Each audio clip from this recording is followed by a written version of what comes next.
honeybees, my name is Raven, that's Jasper, this is October, and welcome back to our channel! Subscribe to become part of the hive. Be sure to like and ring the notification bell.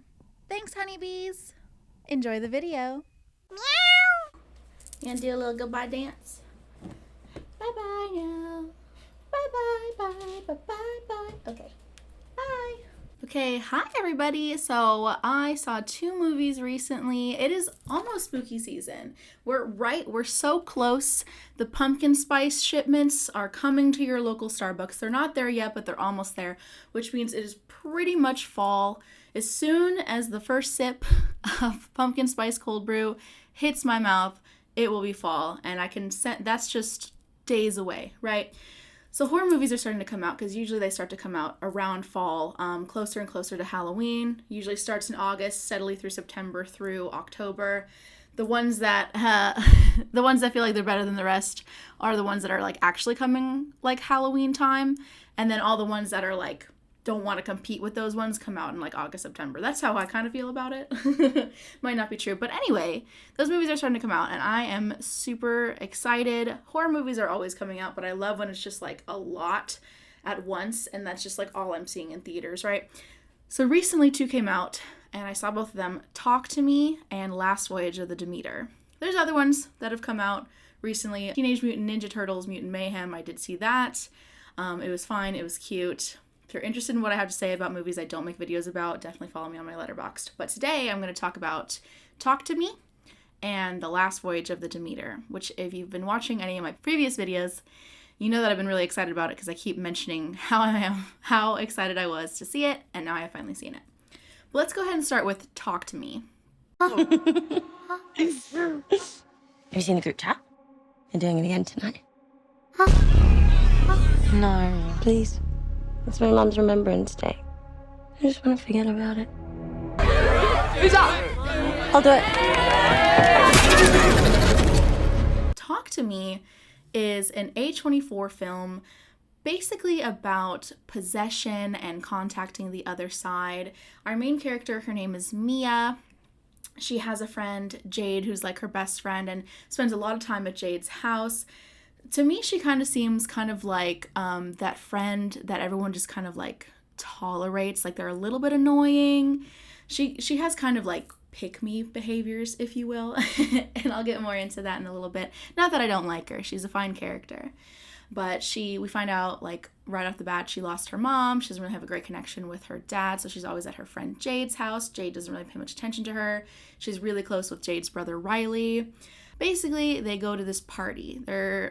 Someone is invited to this party, Mia tags along, and everyone's kind of like, oh, why did you bring Mia? She's so weird. You know, she's that kind of annoying friend. But the party isn't like a normal party, and they invite Riley too. Riley is Jade's younger brother, really attached to Mia. Mia gives him a lot of attention. Jade would rather talk to her boyfriend who doesn't really care about her. His name's Daniel. He's also Mia's ex. It's this whole thing going on. The dynamics between the characters actually made it kind of interesting. It's not just like your normal like high school friends being regular. Like there's some weird stuff happening here, right?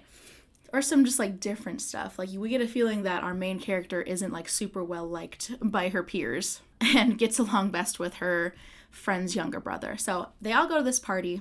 Mia, Jade's boyfriend, and Mia's ex Daniel, and Jade's younger brother Riley go to this party. And the hosts of this party, Haley and Joss, take out this hand, this like embalmed hand with a bunch of writing on it. It's set out like this, ready to grab your hand. Really cool looking.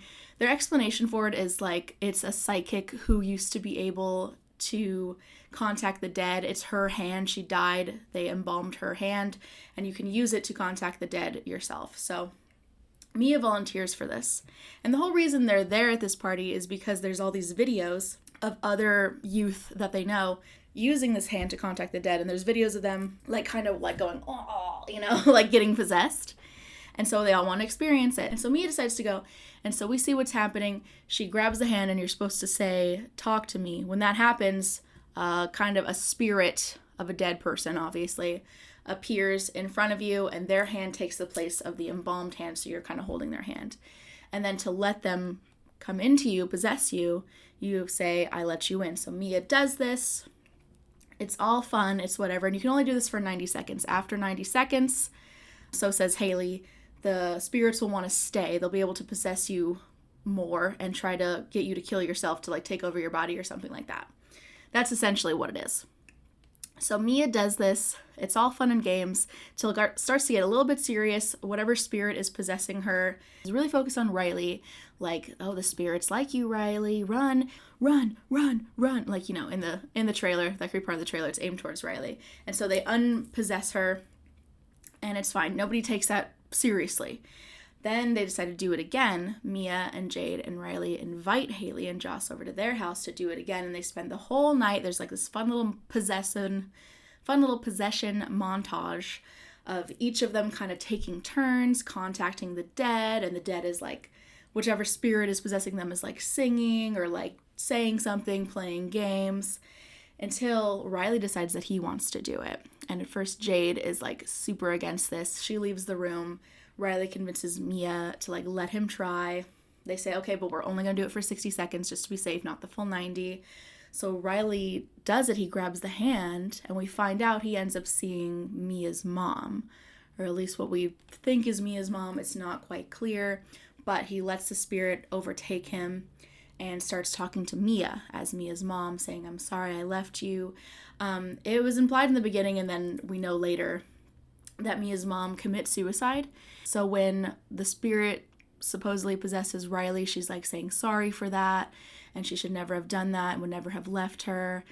And Mia wants to keep talking to her mom, and they're trying to get Riley unpossessed, and she's like, no, it's my mom, and it ends up going a little too long, and Riley starts banging his head on the table like the spirit inside of him is trying to kill him so that it could come out.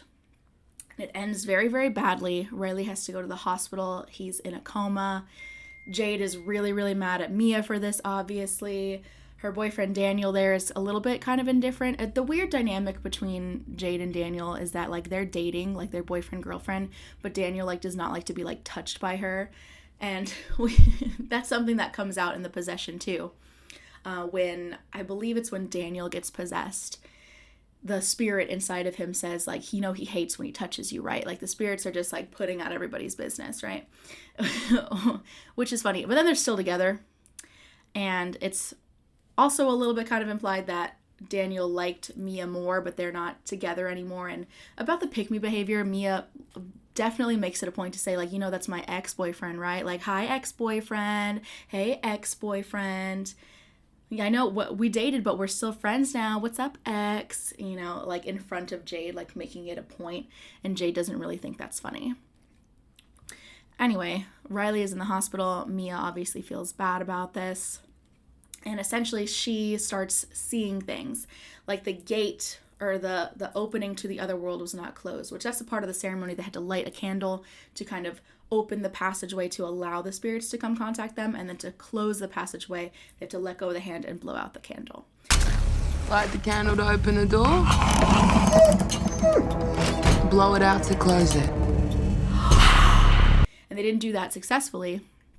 So now Riley is still kind of possessed. He's in the hospital, and every time he comes to, he keeps banging his head against the wall and trying to kill himself. And it's really bloody and awful and gory and kind of shocking when that happens. The possession scenes as well are all kind of shocking, but I like their use of shock. This is the kind of movie where, like, that's okay. It makes sense to use super shocking images because it's a bloody, gory horror concept, right? A ghost is inside you trying to get you to kill yourself. Obviously, they're gonna, like, do a bunch of gory stuff, right? Mia's trying to solve this problem. Everybody's mad at her. Riley and Jade's mom, who was so welcoming to Mia before and being around their family, is just like resenting her. So she's trying to fix this. She's trying to solve this problem, but also she keeps seeing these spirits. She's seeing them, but really they're possessing her. So Daniel comes over and stays the night with Mia, and they're like talking, and they just fall asleep next to each other. Mia sees a vision of a spirit like sucking on Daniel's toes. And then Daniel wakes up and sees that it's Mia possessed sucking on his toes, but he doesn't know she's possessed. So it's kind of ruining everything for her, all these ghosts, ruining all her relationships. And she starts seeing her mom and talking to her mom and believes her mom, the ghost of her mom, when she says that she didn't mean to kill herself. Your dad is lying. I would never leave you.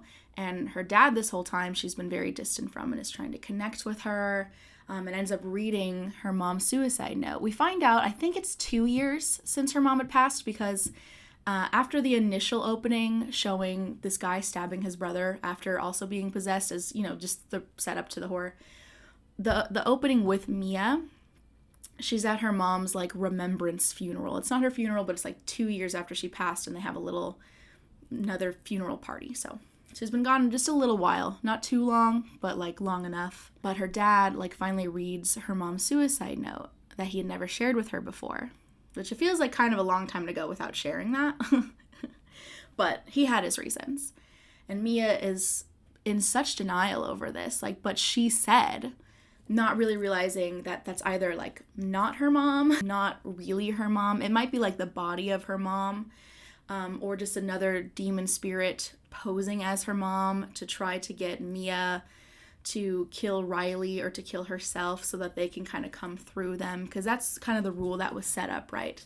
Is they can possess you, and if you die, they can kind of take over your body and get back to the living world. So they're going to do whatever they can to do that, to hit that goal, right? And there's even a scene where a demon poses as her dad and attacks her, and she ends up stabbing her real dad in the neck when he tries to save her. So it's proven that these different spirits can pose as different people, alive or dead. It's never fully clear whether or not that's what's happening with her mom, but it's the only thing that I can assume, because one would think that the dad is telling the truth and that's actually the note, and the demon who's just trying to do whatever to get out of purgatory is the one that's lying. Because all these spirits that they are contacting are in purgatory. None are from heaven or hell. It's all the ones that are stuck in the middle, and that's why they're so desperate to get out. They want to go one way or the other, or back into the living world.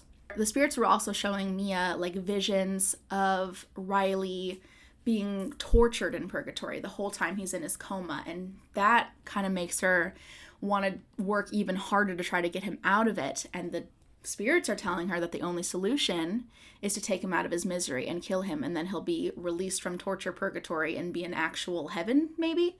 That's what they're telling her. That's what they're trying to convince her. But nobody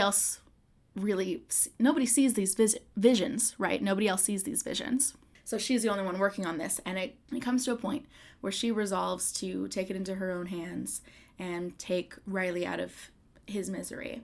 Now, I mentioned earlier in the movie, our first introduction to Riley and Mia together, Riley calls her to come pick him up because Jade, his sister, didn't pick him up. So Mia comes to get him. They're singing in the car, and they come upon a kangaroo in the road in pain, crying. This is in Australia, by the way. They're all Australians.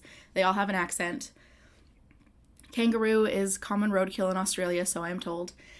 So they see it, and Riley's like, you got to take it out of its misery. There's no way to save it. Mia's about to hit it with her car and decides she can't, and leaves. And Riley's upset at her, like, now he's just going to suffer. So Mia kind of has a flashback to that moment and decides that she's going to take Riley, put him in a wheelchair, and push him into traffic and let the cars kind of put him out of his misery. Luckily, Jade kind of catches this because she goes to Mia's house because Mia calls her as a distraction. Sees that her father has been stabbed. Still alive, though. It's unclear whether he lives the whole time, but he's still alive at the time and is able to go to the hospital. And Jade comes back to the hospital and warns the people there, like, she's dangerous, don't trust her, don't let her take Riley, and catches it just in time. And then this part is unclear at the end, whether or not Jade pushes Mia into traffic to save Riley, or if Mia, for some reason, jumps into traffic. I guess I would assume that Jade would push Mia in order to save Riley, because Mia gets hit by some cars and she gets up right away, very damaged, and sees Jade holding Riley, who earlier had said, I think he might be getting better, and then Mia's like, no, he's not, he's being tortured, believe me. And so then the ending, Mia getting up from being hit by a car, she goes back into the hospital, but everything's like weird now and low lit and no one can hear her or see her, and she kind of sees the vision of Riley and family kind of getting better and leaving the hospital. Like, Riley makes a recovery. She sees her dad, she's yelling after him, she's calling after him, and he goes into this elevator and goes up, and he never hears her. So then she's kind of like in this darkness, and she sees a light and she follows it, and she sees a hand and she grabs it. And then we see that she is on the other end of one of these possession ceremonies. She is replacing the embalmed hand that some guy at a party held onto and said, "Talk to me." He makes eye contact with Mia, who is now the spirit, and says, "I let you in." And then the movie ends. So that was just kind of a brush over summary of the stuff that happens. I did enjoy this movie, mostly for the sheer fact that, like, it is unique. It's not based on anything. I really like this take on possession. It's kind of like a Ouija board kind of situation, but instead of the Ouija board, it's something much more interesting and new. It's that embalmed hand, which is cool. Like, I haven't seen that done before, and I like their portrayal of, like, how the possession happens and, like, giving them permission. And so everything that kind of happens is kind of the character's own fault for not taking this seriously and just messing around with the dead, you know, like dumb teens doing dumb teen things, fucking around and finding out, right? Like, why would you do that for fun? Obviously something bad's gonna happen. So they kind of deserved it, but you still also feel bad for the characters, like not knowing how, like not, I guess, realizing how serious it was or what could happen, and just not being careful enough. So just the concept and the portrayal of the possession and everything in general was cool, was awesome, was new. I love that. I love movies, specifically horror movies, but any movie in general that is just like its own new idea. There's other possession movies. There's other like teenage ghosts movies, but we can still have those. They just don't all have to be the same. So I really appreciate that when somebody takes a concept that is like known and has been done before and does something new with it. That's great. That's awesome. The only criticisms I have really is that I felt like the story itself was maybe not thought through all the way. Like, it seems like one of those things where the concept was first, like the cool little embalmed hand and kids getting possessed by ghosts. Cool concept. How are we going to turn that into one complete story? What do the characters do? Like, how does it get bad? How does it get better? What's the ending going to be like? Like, that part came first, and then we had to figure out a story arc. And it didn't feel quite completed to me. What I was kind of mentioning with her mother, it didn't feel like any of that was resolved. Like, she's seeing her mother and contacting her mother and talking to who she thinks is a spirit of her mother, but it's unclear in the end whether or not that was real. If it's her mother who just ended up in purgatory and is actually saying these things, probably not. But also, it's never like, there's no realization of like, these are just demons, spirits taking over your mother to try to get you to die or get Riley to die so that they could come through, because they're lying to you. It's pretty obvious that the spirits are lying to her, but she never realizes that. And I'm not saying I wanted a happy ending where she realized it and then overcame it and then closed the gap and everything's all better. I liked that it ended with her on the other side of the spirit hand, a kind of full circle moment, and that she died and she's now in purgatory. But it would have been nice to like kind of complete that, to kind of have that clarity and a nice full resolve with her mother at some point. Because she was well aware of the rules and the fact that that's what these spirits are trying to do. She just like chose to ignore it. And she did realize that the spirit overtaking her father was a spirit overtaking her father and not really her father. She did realize that at the time, but she somehow did not connect that to also be happening with her mom, and ended up killing her, which could have killed her anyway. It just would have been nice if we like had that conclusion. That's all I'm saying. It kind of brings me back to like, I don't like when movies kind of introduce a way to like defeat the threat, or like find out what a threat really is, or how, you know, how to resolve whatever issue is going on, and then they just don't do it. Like, for example, The Bye Bye Man, which is a terrible fucking movie and otherwise not comparable to this movie at all. But at the end, the rules about how to defeat the Bye Bye Man were introduced to our main character. You have to not be afraid of him and give him power, like a Freddy Krueger kind of thing. And he learns that, and it's a big scene where he learns how to defeat the Bye Bye Man, and then he just like doesn't do that. And if you want to have a sad ending where your character dies, which that movie also does. The Bye-Bye Man, he also dies in that movie. You can do that, but at least have them like try to use what they've learned, like how to defeat the monster. At least try to defeat the monster, and then like, oh, it doesn't work, or they don't do it in time. Like maybe she didn't discover that it wasn't really her mom in time to like stop everything else from happening or something. But I don't know, that part just like felt incomplete to me. Another thing that felt incomplete was Riley, his possession. They made it clear he was possessed by another spirit that was like damaging him to try to get him to die. And every time he came to, Jade even says this, whenever he comes to, he tries to kill himself again. He came to a little bit in the shower. I was trying to talk to him. I was giving him a bath or whatever. And then he just starts slamming his head into the wall again and injured himself more. But at the end, we see that he gets better. And Jade even says, before Mia attempts to kill him, like, you know what? I think he's a little bit more himself now. I think he's getting better. How? Because I thought the reason that he was like this is because we didn't close that portal. They were trying to do another ceremony in the hospital with the hand and the candle to open up the portal again and then close it completely, but they didn't do that successfully. So how could he possibly be getting better? I understand that the spirits are lying to Mia about how he's being tortured in purgatory and how the only way to keep him from getting tortured is to kill him, because they're all saying whatever they can to get somebody to die so they can come through. But that person they need to die is Riley, and they are currently possessing him. So how are they now not possessing him? Unless that was part of the elaborate lie, like this, the rules came from the spirits. I don't know. Again, that part's not really clear. I don't really get how Riley could have gotten better, unless maybe Mia was the replacement body, like Mia's death kind of closed the gap. But was a spirit able to come through from purgatory through her when she died? Because that's presumably what would happen if Riley died. A spirit would come through him into the real world. That's what the established rules are. And when you have established rules in a movie, you need to follow those rules. Every horror movie especially has those rules. Like Freddy Krueger, like I mentioned earlier, has his rules for how you defeat him. You have to not give him power. The Bye-Bye Man had rules. They didn't abide by them, right?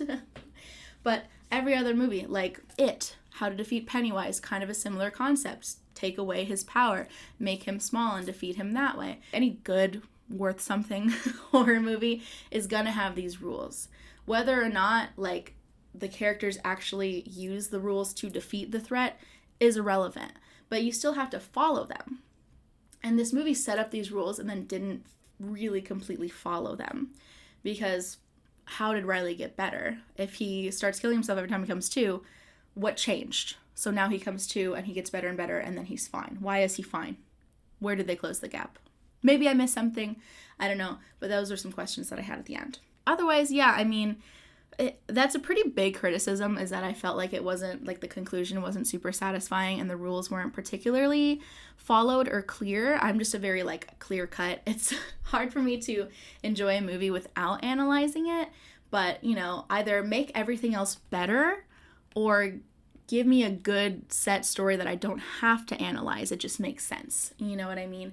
And I feel like the rest of the movie wasn't quite good enough for me to ignore those issues. But all in all, it wasn't a bad movie. Like I said, it is unique. I did like the visuals. I liked the gore. I liked the shocks, blood. They used it. They didn't overuse it, but it wasn't like sparing either. Maybe a little more here and there, but I liked the ghosts and the spirits. There were some genuine, like, little frightening moments. Not too scary, but I was interested the whole time. Like, I was engaged. And that's a good thing. But yeah, anytime that there's like a new, unique kind of take on something, I'm going to give props to that. So all in all, I give this movie about like 3 out of 5 stars. It was pretty good. I don't know if I'll revisit it, if I'll watch it again. I don't know if I'd have any more enjoyment from watching it again, but I had a good time watching it the first time. So that's all I have to say about Talk to Me. The other movie I want to talk about was The Last Voyage of the Demeter. The Demeter, on charter from Romania to London. Shipping private crates. Contents unknown. Out at sea with no land in sight. Evil is on board. Powerful evil. We call him Dracula. This movie looked so cool from the trailers. I wish they didn't show a whole lot of Dracula in the trailers. They let it be a little bit more of a surprise, but honestly I didn't mind it all that much. So, and this one's cool. It is based on something. It's based on the captain's log in the novel Dracula, which I think is only one chapter, about how Dracula was going from Romania to England. He went on a boat, and so there's a chapter about the captain's logs of what happened when Dracula was on the boat, and this whole movie is based on that. And they added enough to make it its own thing, but you are kind of in a box because you can't change much when you're basing it on something. You can add things because, the captain probably didn't write down every detail that happened, just kind of a summary of events day by day. So you do have that freedom to add certain characters and dialogue and things that happen that the captain might just not have deemed important enough to write down. And also just things the captain didn't see that would still make sense for the story. So I think they did a really good job with that. You're boxed into this concept, and you have to have certain things happen and you can't have certain other things happen, but there's a lot of wiggle room in there. So I really like what they did with that story. The characters in this movie, our main character, his name is Mr. Clemens. He is a doctor from England. He is in Romania as the ship, the Demeter, is looking for people to come on board and help with all the cargo and everything. They're looking for shipmen, and at first they don't want him, but then he gets to come on anyway. There's Captain Elliot, the captain who, for the whole movie, I was thinking was Nick Offerman, but it's not. There's Wojak, who's the first mate, played by the Polka Dot Man, who will always be Polka Dot Man to me from the Suicide Squad. I know he's in stuff before that. He's been in great stuff after that. He was also in Oppenheimer, but every time I see him, he's the Polka Dot Man. He did a really good job, though. He is the first mate. And then there's some other ship people. There's Abrams. There's Olgarin, who I liked. He was nice. There was Toby, who's a kid. He is tending to the livestock on the boat on the Demeter, and he is the captain's grandson. So he's I think he said he's 8 or 9 years old, and he's learning the ways of shiphood to potentially become a captain himself when he's older. There's Petrovsky, and then there's Joseph, who's the cook, and there's a couple more. They're not as important. There's just ship people. Essentially, the ship is going from Romania to England. As the days on the ship go by, weird things start to happen. The animals are dying. First, they find a stowaway. This girl who's not really super conscious but alive, and Clemens decides to tend to her. He does a blood transfusion with himself to her. He has a little needle he puts in his arm and transfers it to her, so dedicated to this woman he does not know that they just found on the ship. So he's saving her. They all want to throw her overboard because she's a stowaway, but he's no, I'm a doctor, I'm going to help her. After that happens, the livestock are found dead, and so is the ship's dog, Huckleberry, which is very sad. But one thing I'll say about it is that I really appreciated that they used a real dog and real other animals too. There's pigs, there's lambs, there's chickens, and they're all real animals. And then real props of them dead and ripped apart and blood sucked from them. That's a prop that somebody made, and it's awesome because I'm so sick of seeing movies with CGI animals, specifically CGI dogs, because dogs are easy to come by and it's easy to find one trained and it's easy to train one. So a lot of movies that use CGI dogs, the dogs are doing something that a dog could realistically do pretty easily. The only excuse for using a CGI animal is if you need that animal to do something that animal can't normally do on its own, or at least not very easily. I really appreciated that this movie understood that and used real animals, because the animals weren't doing anything crazy. They were just in their little enclosures making animal noises. So there's no reason to CGI them. Same with the dog. The dog barks a couple times. It walks around the ship. It dies pretty early on, so they didn't need it for that long. But yeah, it's a real dog, and I love that. The authenticity of all the things in this film, the props and the sets, great. But I'll get more into that later. So first the livestock start to die, and they're all worried about this. Now they don't have any meat, and also, oh my gosh, is this going to affect any of us? Was it a disease? We don't know. They have to throw all the livestock overboard. And then the ship's crew starts to die, kind of one by one. Not die, but get attacked. One of them that gets bitten is Olgarin, who's one of the nicer guys. Some of them are kind of mean, but they're, sailor men. They're kind of gruff. And Olgarin gets attacked and bit, and he's still kind of alive, but he's kind of like not himself. He's undead, essentially. The characters don't realize that, but that's what's happening. His eyes are like glazed over, and he tries to like attack the others, and they have to kind of hold him down. And this keeps happening to the ship members. Not all of them become undead. Some of them die, get ripped apart, like their necks are all bit. One guy comes from like the sail way up high, and he's like kind of hanging there. But Olgarin becomes undead. And so does Toby, because Toby gets attacked by Dracula. And this really suspenseful scene where Olgarin's trying to get to him and banging his head into the wall, trying to get to Toby. Toby's hiding. All the other people on the ship are able to get Olgarin away, but Dracula is already in the room with Toby, bites him, and then he becomes undead. At first we think he's dead. They're gonna put him off the ship and give him kind of like a Viking funeral. The captain is super distraught by this and is like, no, I saw him move, he's not really dead. He like opens it up, and then Toby like, like is an undead monster. And then he ends up burning because they all burn in sunlight. The same thing happened to Olgarin. They tie him up to one of the masts, and then as the sun rises, he bursts into flames. And then Toby bursts into flames when that happens to him as well. So everyone on the ship either ends up getting bitten and dies, or ends up getting bitten, is undead, and then burns in the sunlight.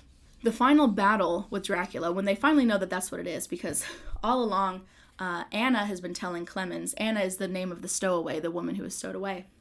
She's explaining, now that she's better, it took her a couple days, but she got better, that there is the devil on board, the devil being Dracula. That's what the people in her village called him, and she was essentially given to Dracula. They don't really say this, but she's essentially a bride of Dracula, because she's got bite mark scars all over her, like Dracula's feeding on her but not killing her, and keeping her alive so that he can continue to feed on her. That's why she was there. That's why she was stowed away in the cargo, because Dracula is also in the cargo. And you believe that he brought you on board? Why?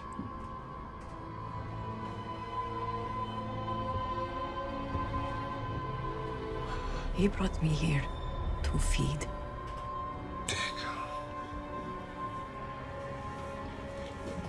He is here, Mr. Clemens.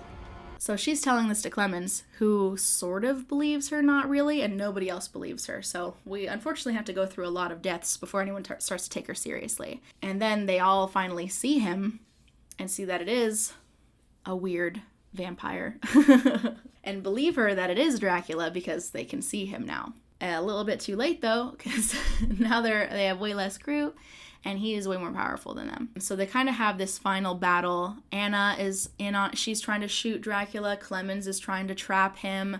The other people who are left alive aren't alive for very much longer.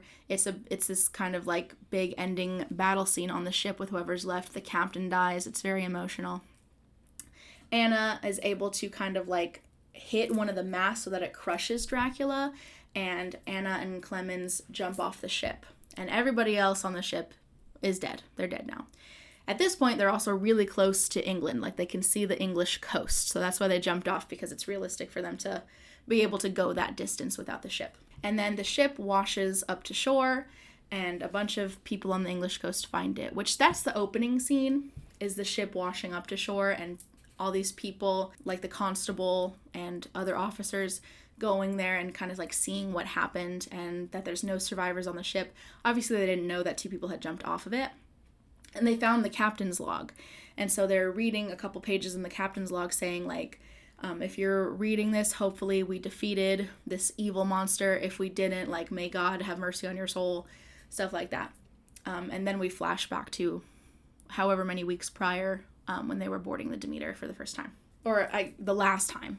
The first time in the movie, but it is the last time, because Captain Elliot, I guess, has been captain of the Demeter for a while, and this was going to be his like last voyage on the Demeter. That's why it's named that. But it's also the last voyage because the ship is now destroyed and everyone died. But it doesn't quite end there. Like, it's not like a super happy ending. Clemens and Anna jump off, and then Anna reveals like she is also undead. She had known since the day prior. Because all those blood transfusions that she was getting from Clemens only helped to like delay the Dracula poison taking over her body, which was cool. I like that they used that, like the idea of a blood transfusion to get like, because In a lot of Dracula lore, when Dracula bites you, he kind of infects you with Dracula venom, essentially, and that's what turns you into an undead vampire as well. So that's what's happening to all those other people. They were bitten, but they weren't like sucked dry enough or injured enough to die. Some of them did. Some of them were attacked so hard that they died, and some of them were attacked just enough so that they lived and the Dracula venom took over them and they became undead themselves. So that happened to Anna. She was able to survive in sunlight for a while, and she was doing okay because of Clemens's blood, like, going through her. He did, like, multiple transfusions. But then, of course, as time goes on, your blood cells keep going and dying and redoing themselves. And the Dracula venom that was, like, in her veins just took over her again, and she was undead. And she decides to sacrifice herself. She breaks away from, like, the debris that her and Clemens are floating on, and she lets herself get burned by the morning sunrise. And then Clemens goes into town, and he's fine. But now it is his mission to find and defeat Dracula. And we end with him in this pub, seeing Dracula as a man, but not really. He still looks like Dracula. He's just wearing human clothes. Seeing him and following him out the bar. And that's how the movie ends. I like this movie a lot. I liked it a little bit more than Talk to Me. They're both fun concepts, and though it wasn't like a completely new, brand new idea, not every good movie has to be that, right? I just give points when it is. And like I said, they did get to add like a lot of like new stuff to the Captain's Log because it's based on one chapter, and they were able to make a whole story about it and add these like cool, interesting characters. And they were able to do a lot with that, like taking the Bride of Dracula and making her more than just that, just an undead lady for Dracula to feed on, giving her a character, making her kind of like part of the exposition that worked within the story. It is spoken in my village of an evil that lives in the mountains above. Evil? An evil that appears as a man when it wants to hide its true nature. And that night, he feeds on the blood of the innocent. The elders, they made bargains for the safety of our people. You were given to this man? It is not a man. Then an animal?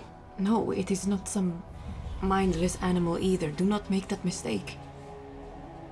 We call him Dracula.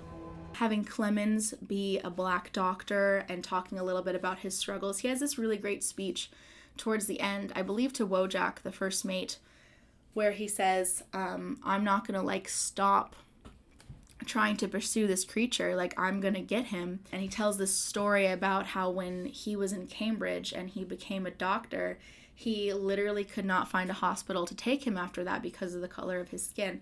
And he was able to find like one person who wanted him as a doctor in Romania, and then once he arrived and they saw that he was black, they didn't want him anymore, and that's why he was in Romania in the first place.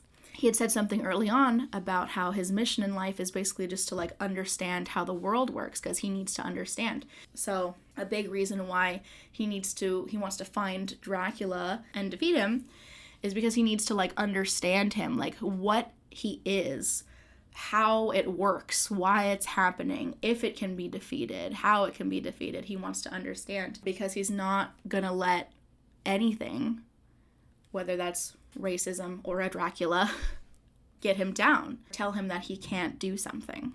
This ain't Cambridge astronomer. You can't think your way out of this one.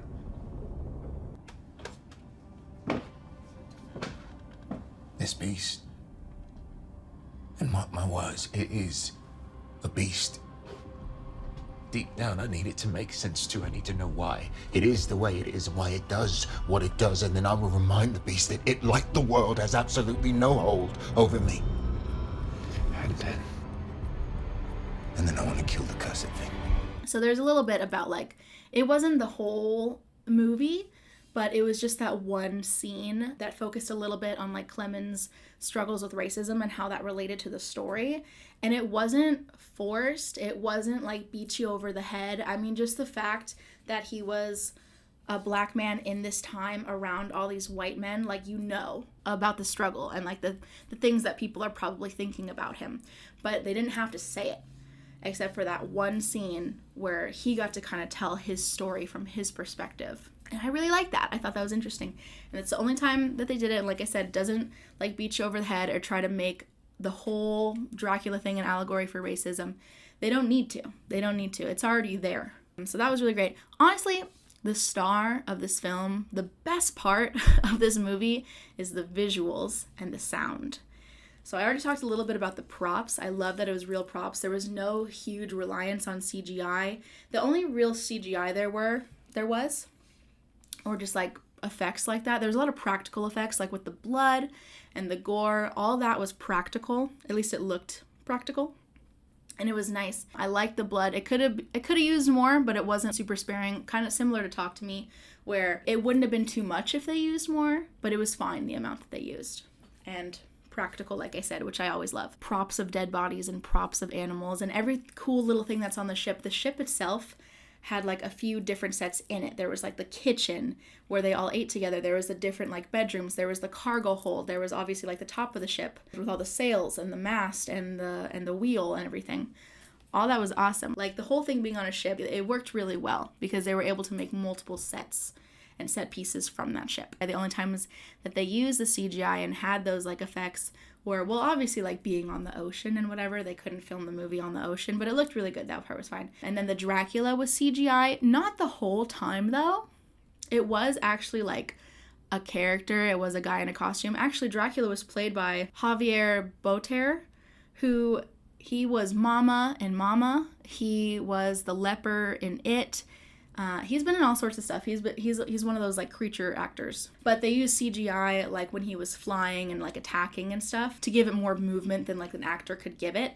But there were a lot of scenes where he was just kind of like on the ground. There were scenes where he was kind of like struggling, like he needed to feed, and he was just like literally on the ground like not super scary.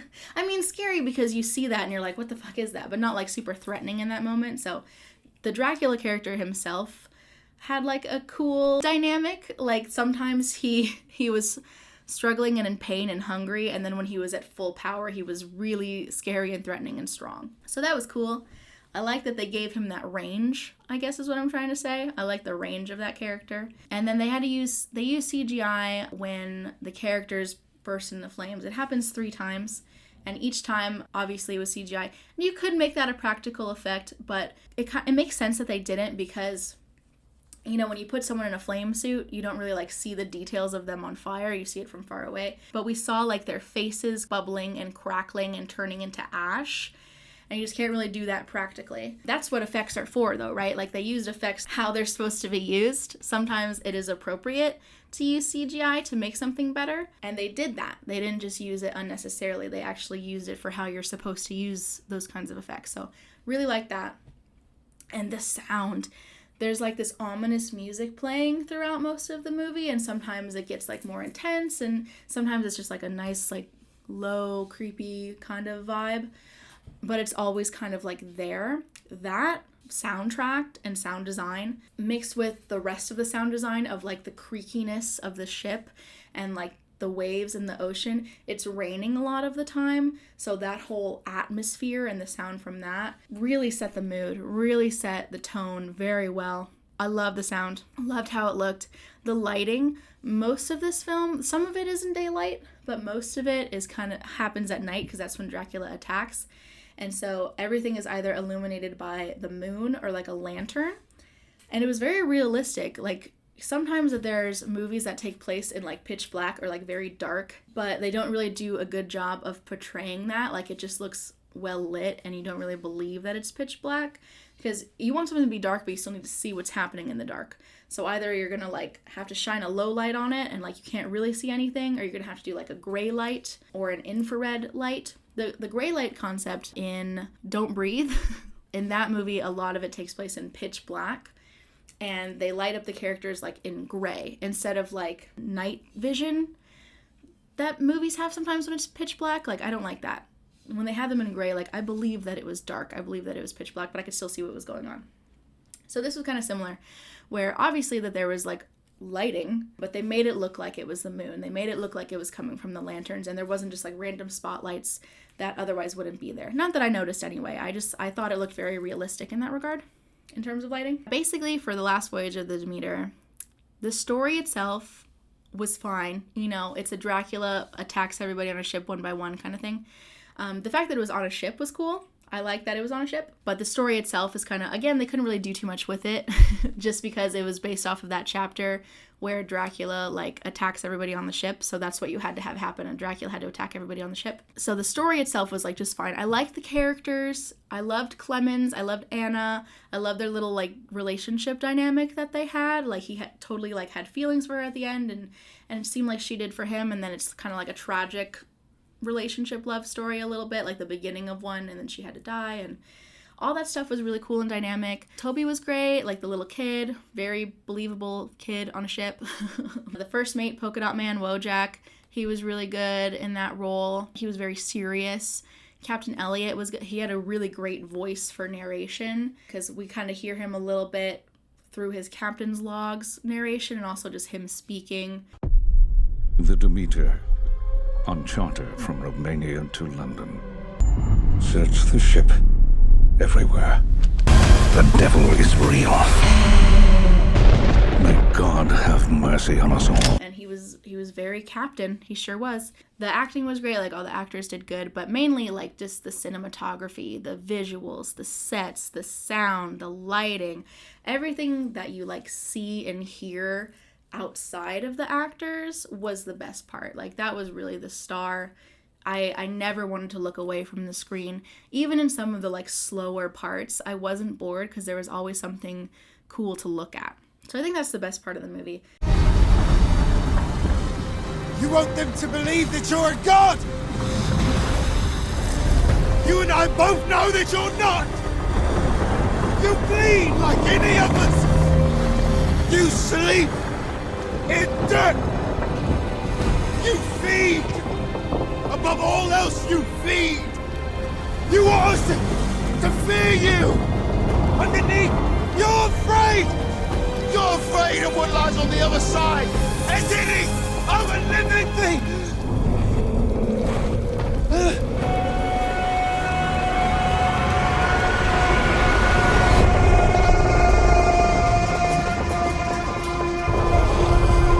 Yeah, the story itself, just fine. It's just fine. It's not bad. It's not great. It's fine. The actors did a lot of elevating there. It would have been really boring if it weren't for them. So they really did help elevate that part of it. But at the end of the day, it was fine. But it looked and sounded amazing.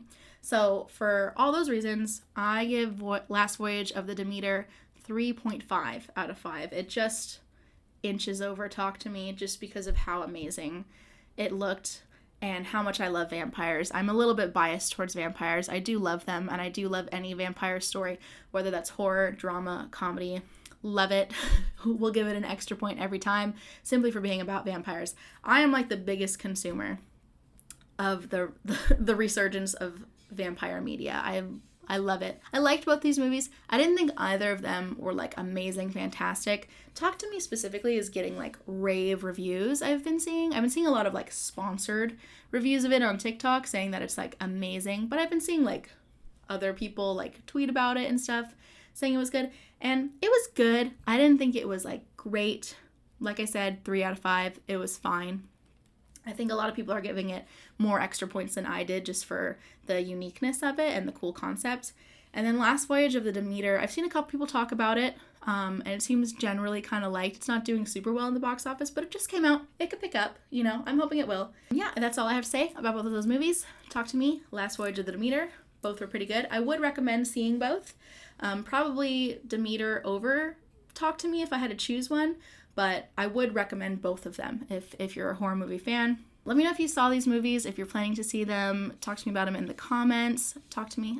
Let me know in the comments. I'll see you guys next time. Thank you so much for watching. Like, comment, subscribe, all that good stuff. Bye. Thanks for watching, honeybees. Make sure to like and subscribe. Bye. Meow.